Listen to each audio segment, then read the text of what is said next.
ভগবানকে ভালোবাসতে জানতে হবে, যে কি করে ভালোবাসলে তবে যে ভগবানের কৃপা পাওয়া যাবে, এই শিক্ষাটা আমাদের সবার নেই। জানো মা, আমরা তো আমার ভগবানের সেবা করবার অধিকার পেয়েছি। আমরা সাক্ষাতে ভগবানের রূপ দেখতে পাই, যে ভগবান এই রকম দেখতে, লক্ষ্মী, কালী, দুর্গা, সরস্বতী আমার ভগবান যুগল কেমন দেখতে আমরা দেখতে পাই। কিন্তু যারা বিধর্মী মুসলমান, ওদের কিন্তু কোনো দেবতার কোনো আকার নেই, নিরাকারে সেবা করে। কিন্তু শুধু আমরা যে হিন্দু জাতি হই আমাদের ভগবানকে ভালোবাসি তা নয় বাবা, বিধর্মী মুসলমান তারাও ভালোবেসেছিল। আপনারা যারা বৃন্দাবন গেছেন, বৃন্দাবনে একটা মন্দির আছে বাবা, শাহজির মন্দির, গেছেন কিনা জানি না। যারা বৃন্দাবন পরিদর্শনে গেছেন অবশ্যই দেখেছেন বৃন্দাবনে শাহজির মন্দির। শাহজাদি, ঔরঙ্গজেবের মেয়ে ছিল শাহজাদি। এই শাহজাদি একজন বিধর্মী মুসলমান হয়ে কিভাবে আমার ভগবানকে ভালোবেসেছিল দেখো। যারা বৃন্দাবনে যাবেন, গোবিন্দ মন্দির দেখেছেন, গোবিন্দ মন্দিরে দেখবেন বাবা কিছুটা জায়গা ভাঙা হয়ে গেছে, মানে 5 তলা ছিল 2 তলা ভাঙা হয়ে গেছে, দেখবেন ভাঙা সেই অবস্থাতে আজও মন্দিরটা আছে। কি করে ভাঙলো জানো? তখনকার দিনে বিধর্মী সমাজ মুসলমান হিন্দুদের যত যত বৃন্দাবনে দেবতাদের মন্দির ছিল সব ভেঙে দিতে চেয়েছিল। যত যত হিন্দুদের দেবতা ছিল বাবা সব লরিতে করে বোঝাই করে ঔরঙ্গজেব নিয়ে গিয়েছিল বাবা তার ঘরে। আর কোন কোন মূর্তি ভেঙে দিয়েছিল, আর কোন কোন মন্দিরও ভেঙে দিয়েছিল। তা যখনই বাবা কোন কোন মূর্তি কোন কোন মন্দির ভেঙে দিল, আর ওই গোবিন্দ মন্দির ভাঙতে যাচ্ছিল সবে, আর যখনই গোবিন্দ মন্দির ভাঙতে যাচ্ছিল না বাবা, কিছুটা ভাঙা হয়েছে সবে, ওই মন্দিরে আমার গোবিন্দ বিরাজমান, সাক্ষাৎ ভগবান, কোনো অচল ভগবান নয়, সচল ভগবান। সে দেখতে পায়, সে চলতে পারে, সে এক জায়গা থেকে অন্য জায়গা যেতে পারে। তোমার ভাবনার উপরে নির্ভর হবে, তোমার ভজনের উপরে সে তোমাকে দর্শন দেবে। তো এই গোবিন্দজি কি করেছিল বাবা, যখন মুসলমানেরা এসে মন্দিরটা ভাঙছিল, হঠাৎ করে বাবা ভাঙতে ভাঙতে কোথা থেকে যেন একটা কালো, মানে এত কালো ভীমরুল, এত কালো ভীমরুল এসেছে বাবা, কেউ আর ভাঙতে পারলো না। কিছুটা ভেঙে সবাইকে যখন ওই ভীমরুল কামড়াতে গেছে, তারা প্রাণ ভয়ে প্রাণে বাঁচবে বলে ওই মন্দির থেকে সবাই বেরিয়ে গেল, কেউ আর ভাঙতে পারলো না।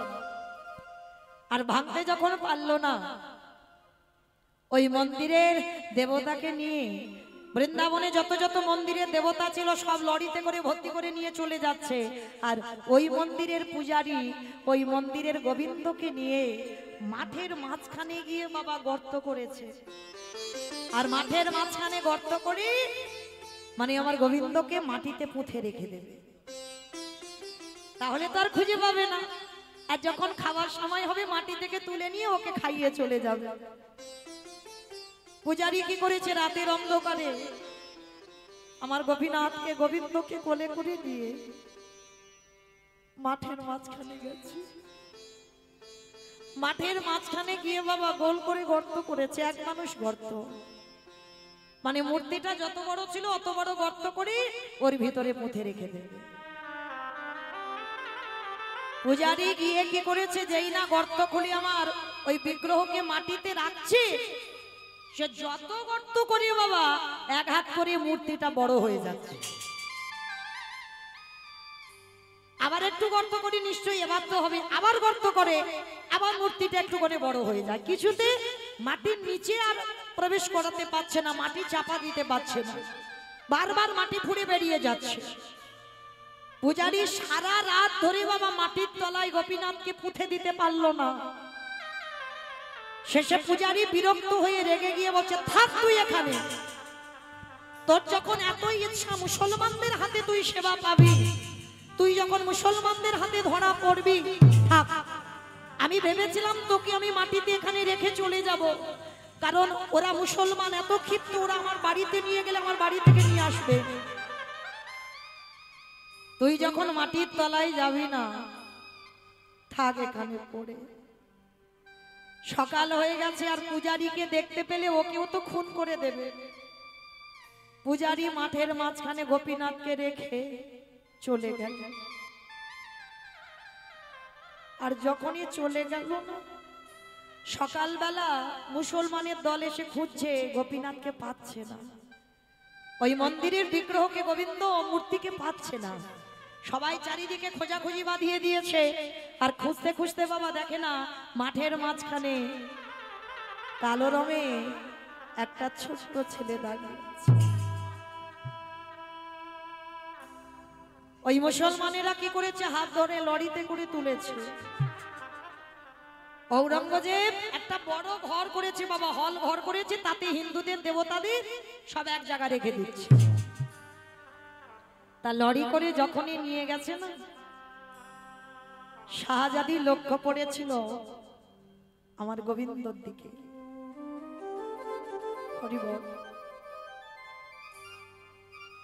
যেই না গোবিন্দকে দর্শন করেছে একজন মুসলমান, ভেবে দেখে তার কত কৃষ্ণ প্রেম ছিল। বাবাকে ডেকে বলছে, বাবা, ও বাবা, ওই ঠাকুরটা কি সুন্দর দেখতে, দাও না বাবা, ওই ঠাকুরটাকে আমি আমার কাছে রাখবো, আমার সন্তানের মতো মানুষ করব।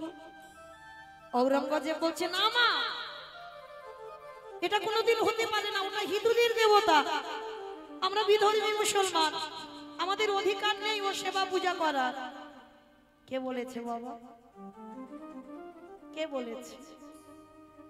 আমি মুসলমান বলে আমি ওকে ভালোবাসতে পারবো না? আমি মুসলমান বলে আমার কাছে রাখতে পারবো না? কে বলেছে তোমার? দাও না বাবা, তুমি তো সেই তো এই ঠাকুরগুলোকে নিয়ে তুমি তো একটা ঘরে বন্দি করে রেখে দেবে। ও বাবা, ওই মূর্তিটাকে তুমি আমার কাছে দাও, বলো না বাবা।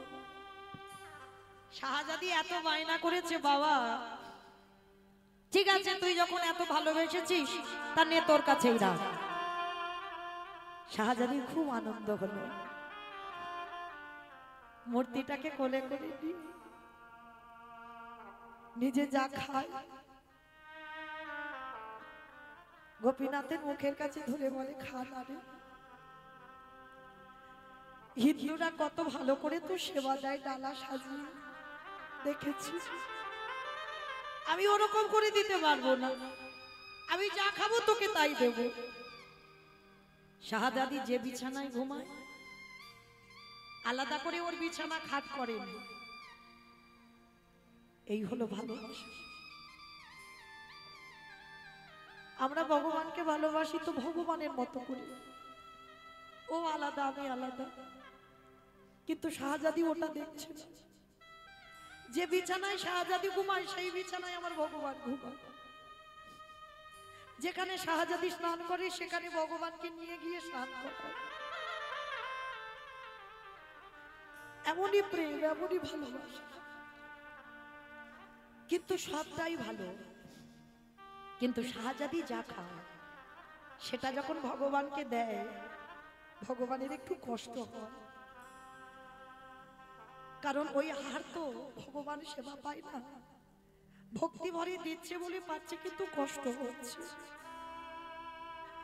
কিন্তু শাহজাদির প্রেমে বন্দী হয়ে গেল আমার ভগবান। একদিন রাতের অন্ধকারে নবদ্বীপে এক বাবাজি, রামদাস বাবা, তাকে স্বপ্ন দিয়েছে, যাও তোমরা চলে যাও, সেইখানে ঔরঙ্গজেবের বাড়িতে আমাকে বন্দী করে রেখেছে, আমাকে সেখান থেকে উদ্ধার করে তুমি নবদ্বীপে আমাকে নিয়ে এসো। স্বপ্ন যখন দেখেছে, সমস্ত নবদ্বীপ থেকে লাঠিয়ালরা গিয়েছে ঔরঙ্গজেবের ঘরে। আর ঔরঙ্গজেবের তো ভক্তি ছিল গো, যদি না থাকতো না মন্দিরের ওই দেবতাদের এনে ঘরে রাখতো না, রাতারাতি তো ভেঙে গুড়িয়ে পুড়িয়ে দিত, সব রেখে দিয়েছে। নবদ্বীপ থেকে বাবাজিরা যখন এসেছে ঔরঙ্গজেবকে সাক্ষাতে দেখে বলছে, শোনো, আমাদের বৃন্দাবন থেকে একটা মূর্তি এনেছো, আমাকে স্বপ্ন দিয়েছে, তাকে ফিরিয়ে নিয়ে যেতে এসেছি নবদ্বীপ, দাও মূর্তিটাকে আমার কাছে ফিরিয়ে দাও। তা ঔরঙ্গজেব বলছে, দেখেন আপনারা এসেছেন, একটু সেবা টেবা করেন, তারপরে এরা তো মুসলমান, সঙ্গে সঙ্গে বাবা সব নতুন বাসন এনে দিয়েছে, তারা নিজেরা রন্ধন করে আলাদা একটা ঘরে তারা রন্ধন করে প্রসাদ পেয়েছে, বিশ্রামও করেছে। এইবার বলছে, ঔরঙ্গজেব বলছে, যাও, তোমাদের সমস্ত দেবতা আমার একটা ঘরে আছে, তা কোনটার খুঁজে এসেছো আমি জানি না, তো তা যার খুঁজে এসেছো তাকে নিয়ে তোমরা যাও। তা যেই না বাবা গেছে, যাকে স্বপ্নে দেখেছে তাকে ওর মধ্যে পাচ্ছে না, কারণ ও তো ওর মধ্যে নেই, সে তো শাহজাদির কাছে আছে, শাহজাদির বিছানার উপরে ঘুমাচ্ছে। এবার বাবাজি বেরিয়ে এসে বলছে, শোনো রাজা, আমি যা স্বপ্ন দেখেছি সে তো এখানে নেই, বলি সে কি এখানে থাকবে না, যাবে কোথায়? আমরা সমস্ত দেবতাদের এখানে রেখেছি, এখানের বাইরে তো কোথাও রাখিনি, তাহলে আমরা বলতে পারবো না, দেখো অন্য কোনো জায়গায় আছে কিনা। রামদাস বাবা মনে মনে ভাবলেন, আর একটা রাত আমাকে এখানে থাকতে হবে, এখানে থাকলে নিশ্চয়ই আমি যদি রাতের অন্ধকারে আমার ভগবানের কাছে জানতে চাই, সে নিশ্চয়ই আমাকে বলবে কোথায় আছে। তা ঔরঙ্গজেবকে বললেন, আর একটা রাত আমি এখানে থাকবো। বেশ, একটা রাত কেন, যতদিন ইচ্ছা আপনারা থাকেন। তা রামদাস বাবা রয়ে গেল, আর যখনই রামদাস বাবা রয়ে গেল, হঠাৎ বাবা রাতের অন্ধকারে আমার গোপীনাথ স্বপ্ন দিচ্ছে, পূজারি আমি তো ওই ঘরের মধ্যে নেই গো, আমি আছি শাহজাদির বিছানা, ওই শাহজাদি আমায় বাদশাল প্রেমে বন্দি করেছে, কিন্তু আমি যে বড় কষ্টে আছি,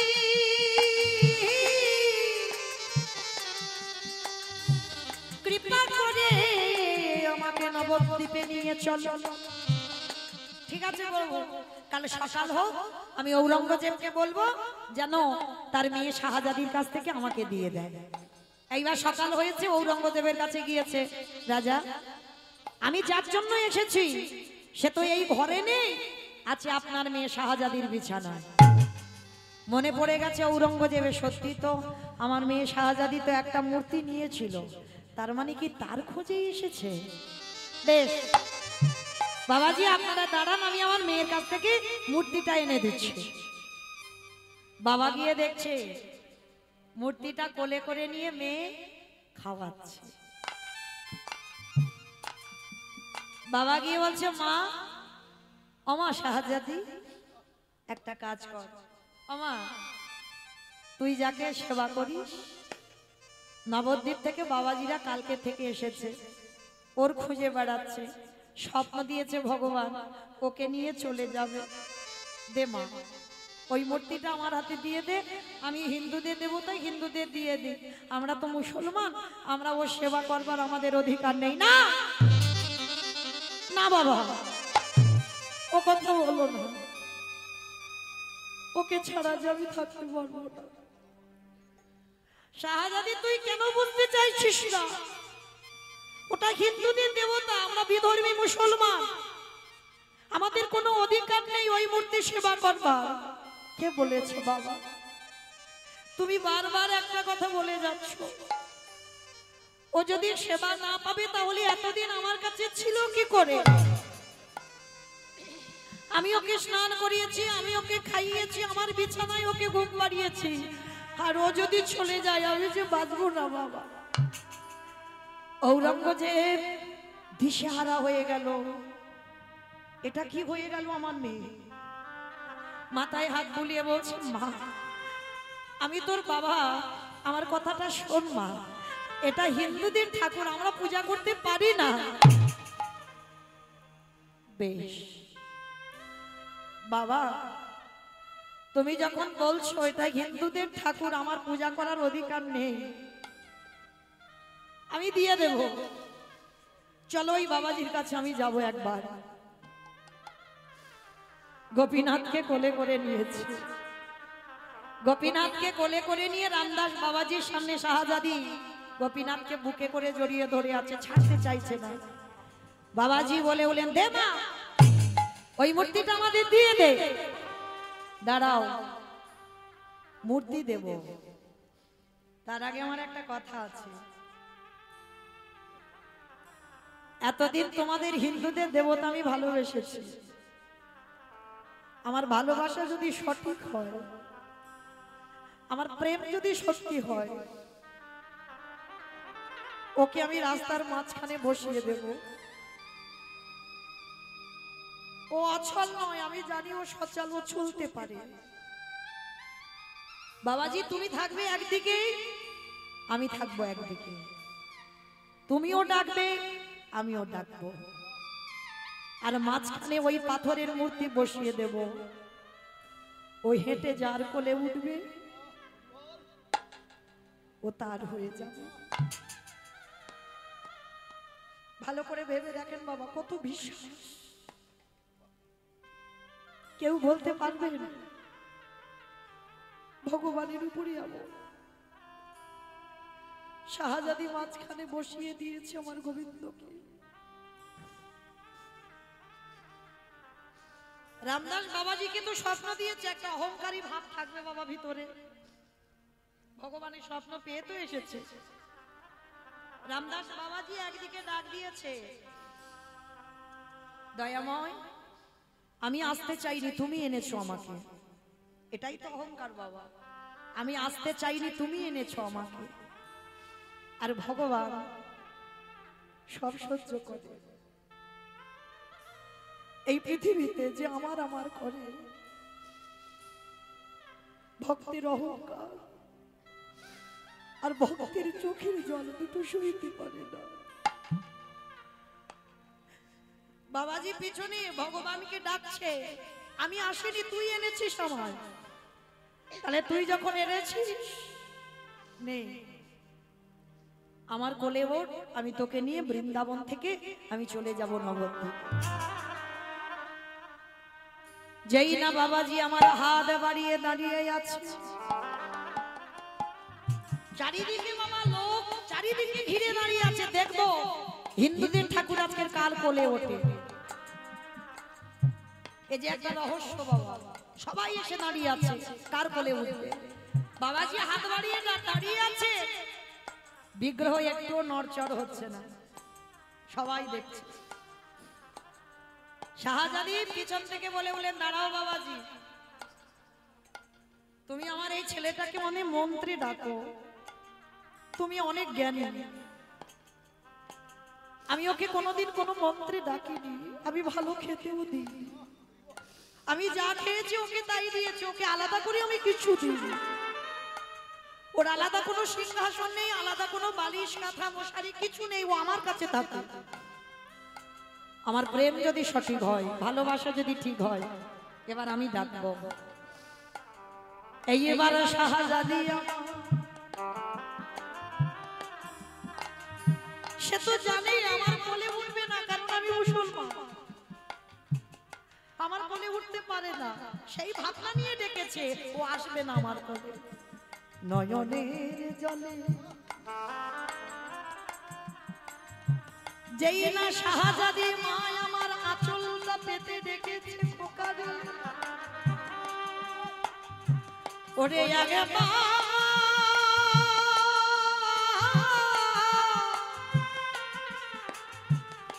ওরে একেবারে কৃপা করে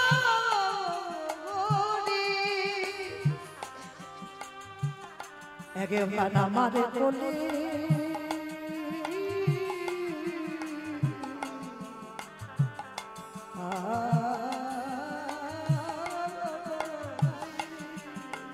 ওরে গোপীনাথ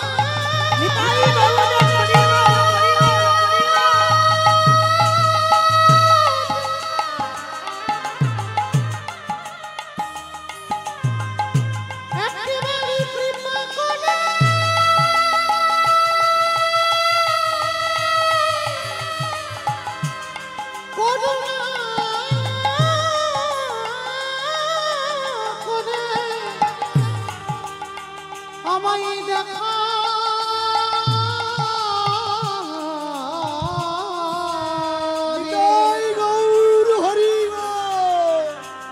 গোপীনাথ দেখা নিতাই রে আমি ভক্ত বড়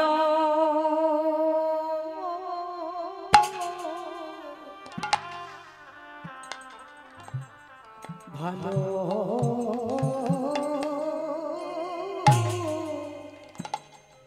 ভালোবাসি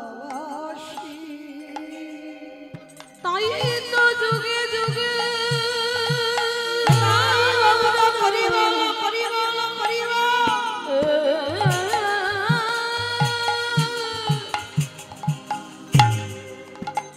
ভক্তের কাছে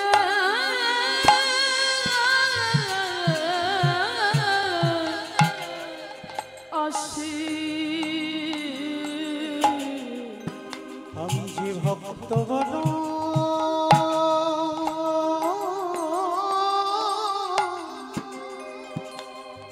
ভালো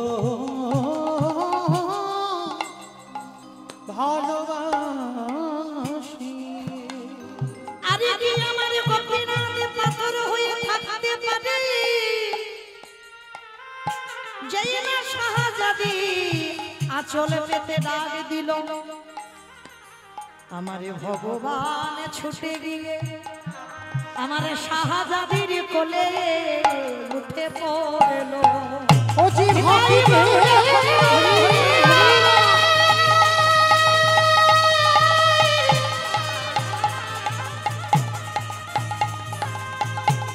ও যে ভক্ত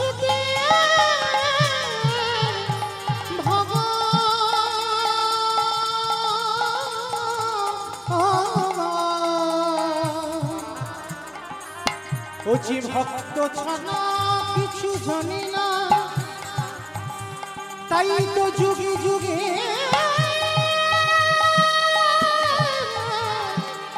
ভক্তির কাছে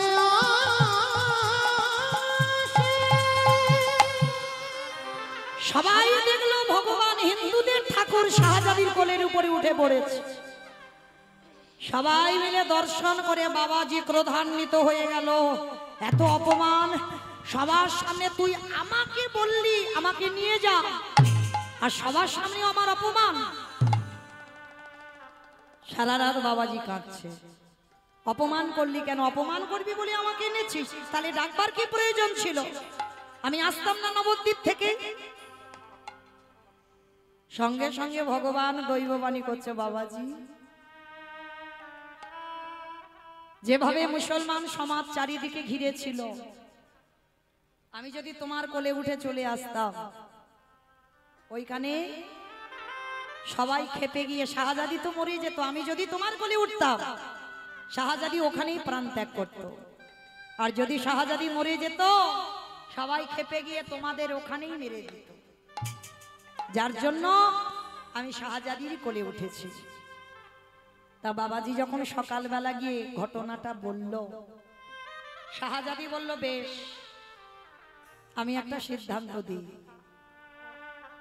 24টা ঘন্টার মধ্যে 12 ঘন্টা তুমি সেবা করবে আর 12 ঘন্টা আমি সেবা করব 12 ঘন্টা আমি তোমাকে দেব আর 12 ঘন্টা ও ছেলে আমার কাছে থাকবে ঔরঙ্গজেব মন্দির করে দিল সেটা এখন বৃন্দাবনে শাহজির মন্দির সেইখানে ওই রামদাস বাবা 12 ঘন্টা সেবা করত আর 12 ঘন্টা আমার শাহজাদি সেবা করত কিন্তু ওই 12 ঘন্টা যে বিরহ 12 ঘন্টা যে ছেড়ে থাকবে সেইটা শাহজাদি সহ্য করতে পারত না 12 ঘন্টাই কাঁদতো কখন রামদাসের 12 ঘন্টা হবে তারপরে আমার ভগবানের কাছে যেতে পারবো একদিন আমার ভগবানের কাছে গিয়ে মূর্তিটা বুকে জড়িয়ে ধরে কাঁদছে আমি পারি না তোকে 12 ঘন্টা ছেড়ে থাকতে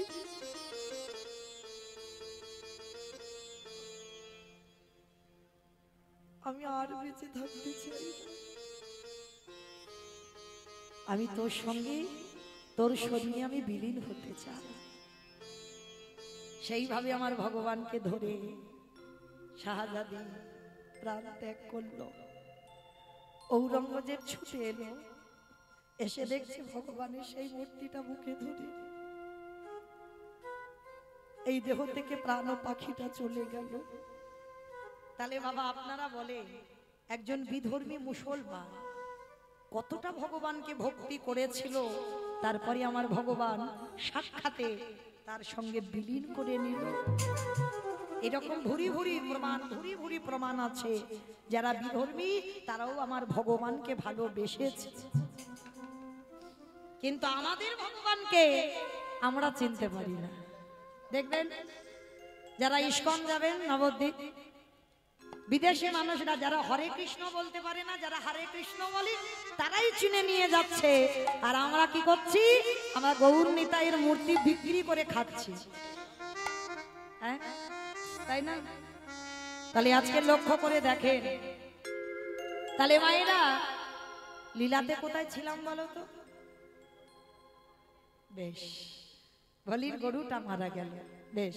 তাহলে মায়েরা, তাহলে গোমাতাটা যেই না মরে গেল আর মৃত্যুর পর ভোলি একা হয়ে গেল, কিন্তু প্রতিজ্ঞা আমার এই দুধ যতদিন না তুই খাবি আমি জলস্পর্শ করব না। ধীরে ধীরে এক সপ্তাহ হয়ে গেল, আমার ভোলি মায়া মা নয়নের জলে কাঁদে আর বলে ওরে গোপীনা একবার কৃপা করে তুই এই হতভাগিনীর একবার দেখা দে। ওরে গোপীনা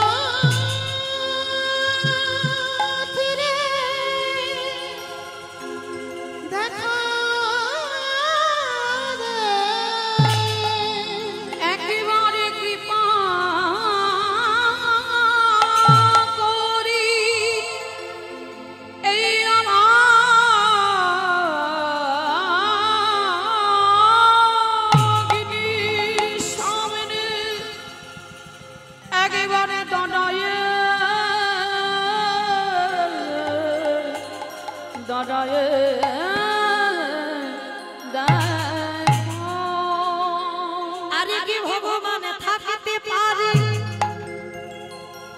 ওই মন্দিরের গোপীনা, ওই পাথর রূপে ত্যাগ করে ভক্তকে পরীক্ষা করিবার জন্য আগে প্রশ্ন ওই একাদশী তিথি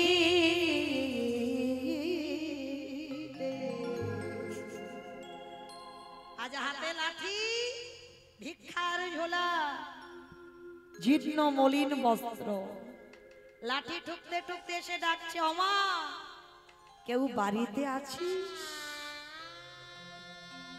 কে কে ডাকলো আমায়? এমন করে তো কেউ কোনোদিন ডাকেনি। তাড়াতাড়ি করে, সে তো এক ঘরে হয়েছিল বাবা, কেউ তাকে খেতে দেয় না, ছুটে গেল। বাইরে গিয়ে দেখছে একটা বয়স্ক মানুষ। বাবাজি আপনি কে?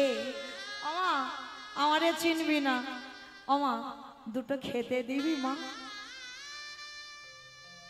ভাবেন মা রাজপ্রাসাদ ছেড়ে, শ্বেত পাথরের মন্দির ছেড়ে এসে দাঁড়িয়েছে ভক্তের ঘরে।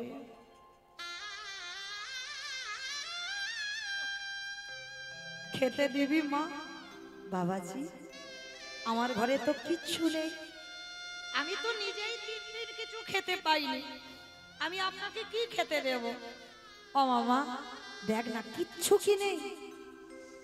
ভগবান এসেছে তো সেই এক সপ্তাহ আগে কারা দুধটা রাখা আছে ওইটা খাবে বলবে। আমা যারা দুধ ছানা বাড়িতে রেখে দেবে কাঁচা, জাল দিয়ে রাখনি, রেখে দিলে কি গতি হয়? ভালো থাকবে? ওপরে ছাদনা ফুটে যাবে না? এক সপ্তাহ হয়ে গেছে ওই দুধ খাবে বলে ভগবান এসেছে। কারণ বাবাজি দেখেছিল মাছ, কিন্তু ভোলি তো মাছ দেখেনি, ভাবনার উপরে নির্ভর। এইবার যেই না এসে বলছে মা দেখ না কিছু আছে, বলি তো জানি কিচ্ছু নেই, কি দেবো বাবাজিকে, আমি নিজে কিছু খাইনি। বাবাজি বিশ্বাস করো আমার ঘরে কিছু নেই। আর ভগবান বারবার মনে করাচ্ছে দেখ না মা তোর ঘরে কি কিচ্ছু নেই। আর বলতে বলতে মনে পড়ে গেছে সেই এক গ্লাস দুধের কথা। তাই তো আমি তো এক গ্লাস দুধ রেখে দিয়েছি, কিন্তু বাবাজি দেখেছে মাছ, আমি তো মাছ দেখিনি। যা হয় হোক, যত অপরাধ আমার মাথায় চাপুক, কিন্তু বাবাজি বয়স্ক লোক, খেতে পাইনি কতদিন, আমি ওই দুধ এই বাবাজিকে খেতে দেব, তাতে যা অপরাধ হয় হবে। এখন আমার ছুটে গেল ভোলি, ছুটে গিয়ে যেই না গ্লাসের দুগ্ধ এনেছে, ওই বাবাজি দুগ্ধ দর্শন করে আনন্দে ভগবানের হৃদয়টা যেন উথলে উথলে উঠছে। এক সপ্তাহ আগে ওই দুধ দিয়েছিল, খেতে দেয়নি বাবাজি। ভক্তের প্রেম মাখানো, ভক্তের ভালোবাসা মাখানো।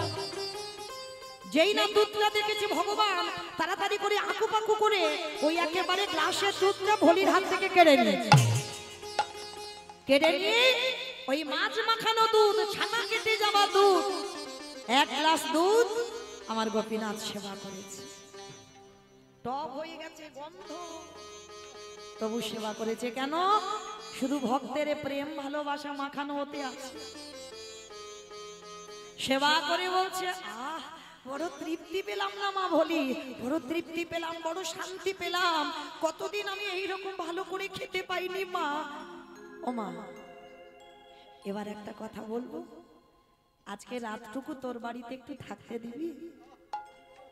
বাবাজি এক অপরাধের জন্য মন্দিরে যেতে পারিনি, আমাকে এক ঘরে করে দিয়েছে, আমি একা থাকি। আবার যদি আপনাকে আমি রাখি, এই সমাজ আমাকে দ্বিচারিণী বলবে, কলঙ্কিনী বলবে। ও মা,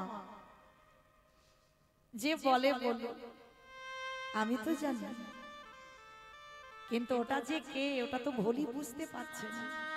ও মামা, ঠিক আছে, তোর বদনাম হবে না, তুই ঘরে থাকবি। ও মামা, এই তোর এই উঠানে আমার একটু খড় বিছিয়ে দিবি, আমি উঠানে থাকবো। বাবাজি, আপনার এত বয়স হয়েছে, আপনি উঠানে থাকবেন? ভোলি মনে মনে করছে, যে যা বলে বলুক, প্রভু তুমি তো জানো আমার হৃদয়টা দুলে যায়, কেউ যদি কষ্ট পায় আমি কি করব বলো?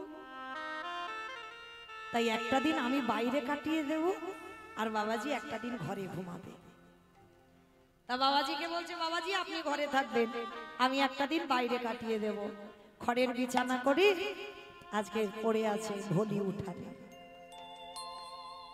বাবাজি আজকের ঘুমাচ্ছে। ও মাইরা, সত্যি কি ভগবান ঘুমাচ্ছে? ও তো ঘুমাতে যায়নি গো, ছেলেটা ভক্তকে পরীক্ষা করতে গেছে। পৌষ মাসের কনকনে ঠান্ডা, ঠক ঠক করে কাঁপছে, বয়স হয়েছে।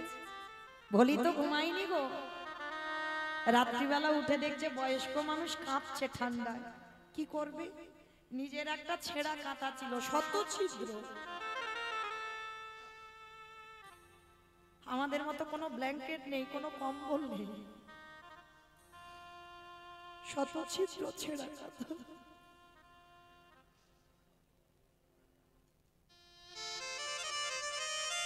এরাই কৃষ্ণ ভক্ত। কৃষ্ণ ভক্ত বাবা কোনোদিন ধনী বড় লোক হয় না। ছেঁড়া কাঁথা, শত ছিদ্র, নোংরা, মানে যদি কাঁথাটা জোরে টানা যায় ও ছিঁড়ে খসে যাবে। সেই শত ছিদ্র কাঁথাটা বাবাজি রাত্রিবেলা ঘুমিয়ে আছে, বাবাজির গায়ে ঢাকা দিয়েছে। আর যখনই বাবাজির গায়ে ঢাকা দিয়েছে, ভগবান তো ঘুমায়নি গো, ভক্তের দেওয়া কাঁথাটা ভগবান হৃদয়ে জড়িয়ে ভক্তের অনুরাগে কাঁথা ভগবান বুকে জড়িয়ে ধরে ঘুমিয়ে আছে। ভোলি বুঝতে পারলো না, চিনতে পারলো না, গিয়ে উঠানে ঘুমিয়ে পড়েছে। আর যেই না ঘুমিয়ে পড়েছে, মা ভোরের দিকে এমন ঘুমিয়েছে, ভোর হয়ে গেছে। আর কাঁথাটা নিয়ে আমার গোপীনাথ কি করেছে জানো? মন্দিরে গিয়ে দরজাটা খুলেছে। দরজাটা খুলে ভগবানের গায়ে যে দামি শাল ছিল, সেই শালে আমারে ভোলির গায়ে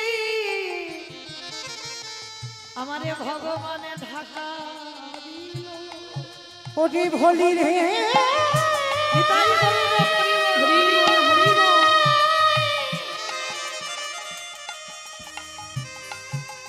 জগতে সবাই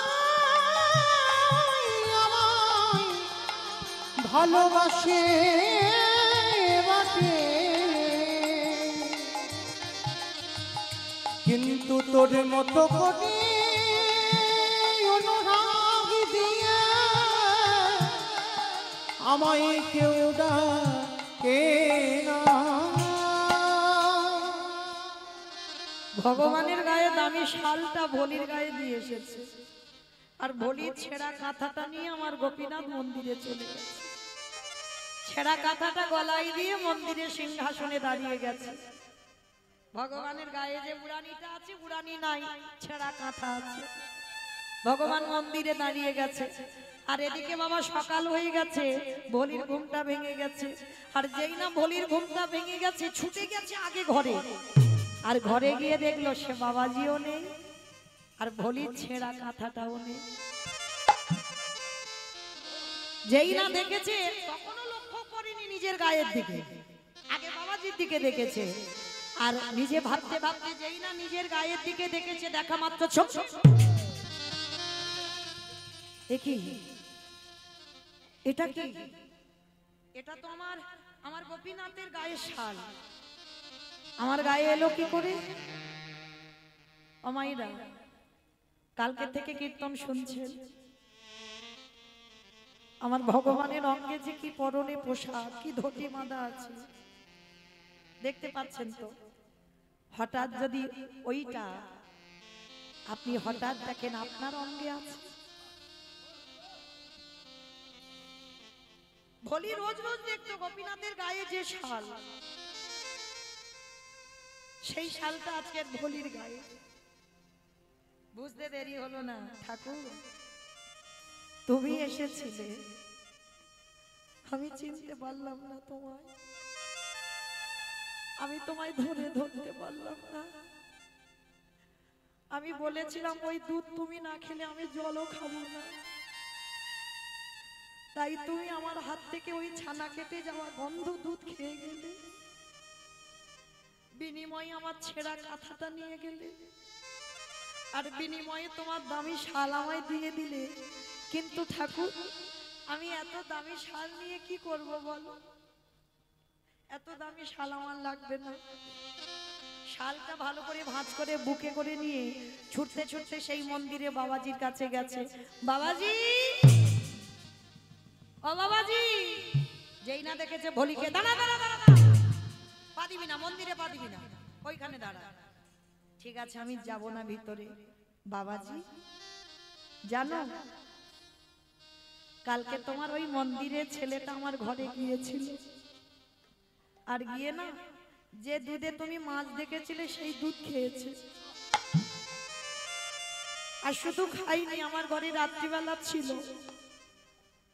রাত্রিবেলা থেকে আমার ঘরে থেকে আমার ছেঁড়া কাঁথাটা নিয়ে আর তার দামি শালটা আমার দিয়ে এসেছে। এই নাও, আমার এই শাল লাগবে না, এই শাল আমি তোমায় দিতে এসেছি।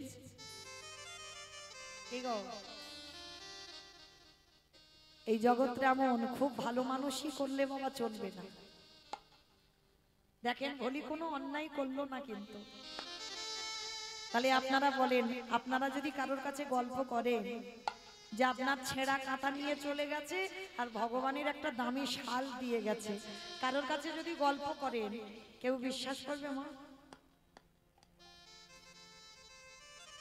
ওই জন্য কখনো বলবেন না।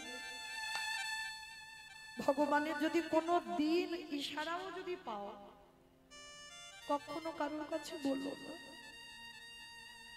আপন ভজন কথা না কহিবি যথাতথা।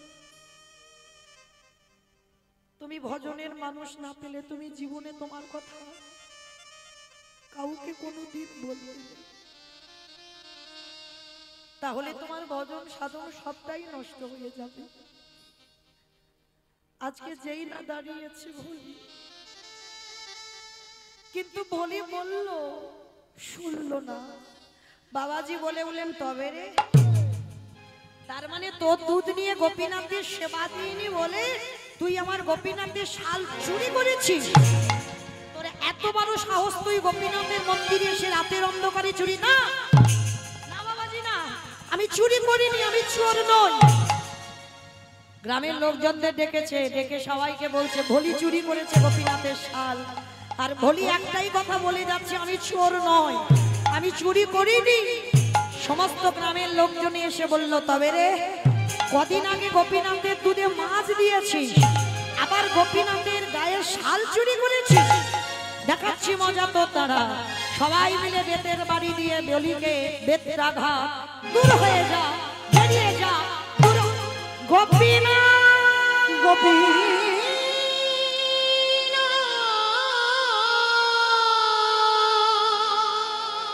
গোপীনাথ গোপীনাথ এত মারা মেরেছে, মেয়েটার সর্বঙ্গ দিয়ে রক্ত ঝরে ঝরে পড়ছে। বড় জ্বালা, বড় যন্ত্রণা। এত মারা মেরেছে, মা ধরিত্রী কেঁপে উঠছে। দয়াময়, তোমারে ভালোবাসলে তারে বুঝি এমন করে কষ্ট পেতে হয়? তোমাকে ভালোবাসলে বুঝি এমন করে তাকে কাঁদতে হয়? ও তো কোনো অন্যায় করেনি, কেন তুমি মেয়েটার এত শাস্তি দিচ্ছ? আর এদিকে বাবা ভলি কাঁদছে আর বলছে, প্রভু আমি তো তোমার কাছে চাইনি এমন ভালোবাসা। আমি দিব্যি আমার গরুটাকে নিয়ে আমি সংসার করছিলাম। কে বলেছিল তোমার এমন সুখ আমার দিতে? আমি বলো না। সুখের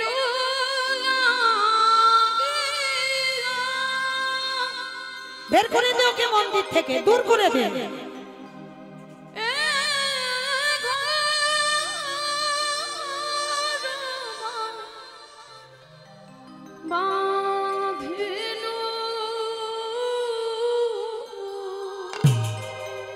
আমি চলে যাব গোপীনাথ, আর আসবো না তোর কাছে।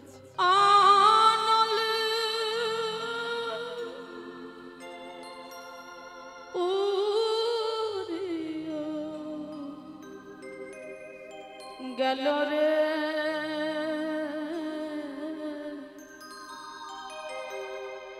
অনলি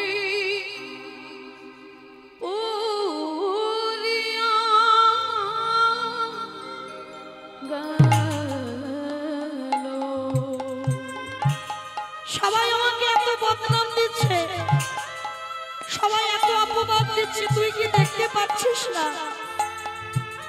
একবার দেখা দে, দেখা দে।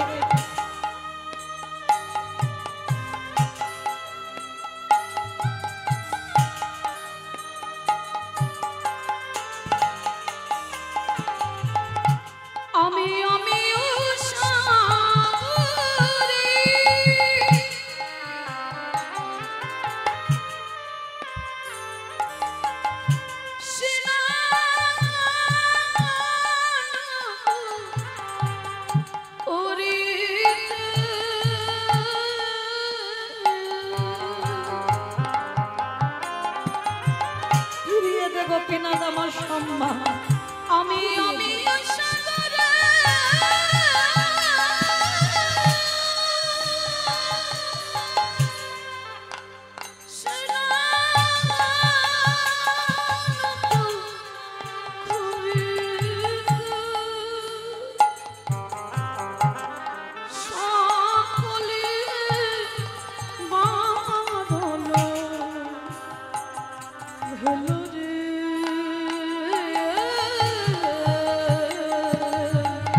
নয়নের জলে যেই নামায় আমার কাঁদে।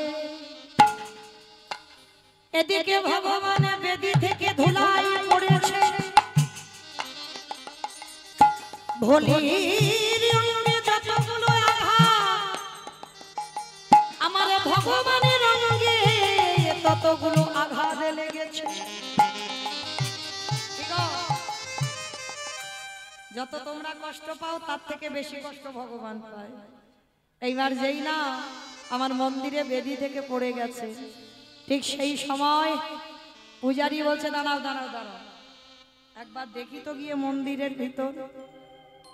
যেই না দরজাটা খুলল, দেখে না গোপীনাথ ধুলায় পড়ে আছে। গোপীনাথ তার হৃদয়ের মাঝে ওই ছেঁড়া কাঁথা বুকে জড়িয়ে ধরে আছে। আর যেই না বুকে জড়িয়ে ধরে আছে, পূজারী দর্শন করা মাত্র চমকে উঠে। কি ভোলি বলল তার ছেঁড়া কাঁথা, সত্যিই তো গোপীনাথের গলায় ছেঁড়া কাঁথা। আর বুঝতে দেরি হলো না, বাবাজি ছুটে গিয়ে গোপীনাথকে তুলে ধরে মন্দিরে বেদির উপরে বসালো। বাবাজি ছুটে গিয়ে ভোলির চরণ যুগলে ধরে, ভোলি এতদিন আমি ভগবানকে মন্ত্রে তন্ত্রে ডেকে আমি তার কুল কিনারা পেলাম না। আরে আজকে তুই এক গ্লাস করে দুধ খাই, সারা জীবনের মতো আমার গোপীনাথকে কিনে নিলি।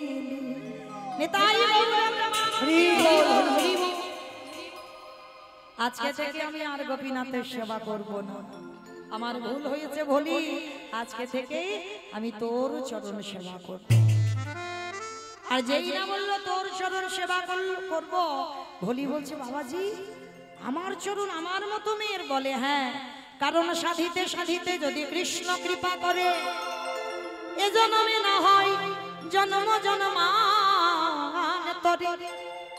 ভক্তি যার কৃষ্ণ তার সর্বশাস্ত্রে কয়, ভক্তি না থাকিলে কৃষ্ণ দেখে কি হয়।